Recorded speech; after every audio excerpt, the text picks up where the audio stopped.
Hi అండి, welcome to my channel sir Sai. ఒక 1 week వరకు నిల్వ ఉండే టొమాటో పచ్చడి, చాలా టేస్టీ అండ్ యమ్మీ టొమాటో పచ్చడి ఎలా చేసుకుందామో చూద్దాం. ముందుగా టమాటాలని మంచిగా కడుక్కొని చిన్న చిన్న పీసెస్ లాగా కట్ చేసి పెట్టుకోవాలండి. ఒక మందపాటి గిన్నె తీసుకొని అందులో కొంచెం నూనె ఎక్కువగానే వేసుకొని మనం కట్ చేసుకున్న చిన్న చిన్న టొమాటో ముక్కల్ని అందులో వేసుకొని ఇందులో దొడ్డుప్పు వేసుకోవాలండి. దొడ్డుప్పు వేసుకోవడం వల్ల ఈ పచ్చడి కొన్ని ఎక్కువ రోజులు నిల్వ ఉంటుంది. దొడ్డుప్పు వేసుకొని ఒకసారి అలా కలిపి మూత పెట్టి కాసేపు అలాగే ఉంచి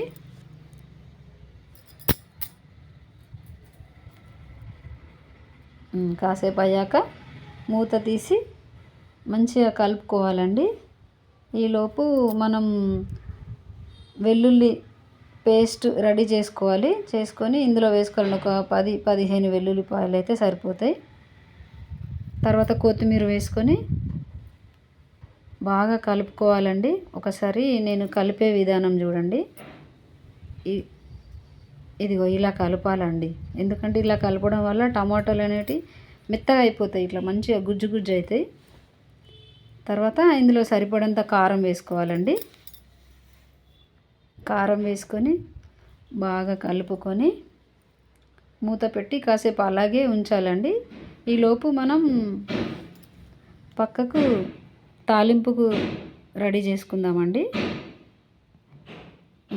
ఈ తాలింపులో కూడా కొంచెం ఎక్కువగానే నూనె వేసుకోవాలండి. నూనె హీట్ కాగానే ఆవాలు, జీలకర్ర, ఇవి రెండు మంచిగా చిటపటలాడాక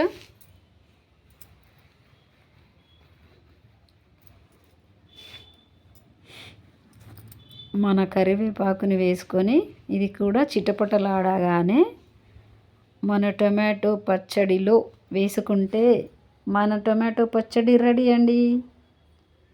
చాలా బాగుంటుందండి. ఎంతో టేస్టీ అండ్ యమ్మీ టొమాటో పచ్చడి రెడీ అండి. థ్యాంక్ యూ ఫర్ వాచింగ్ అండి. Thank you.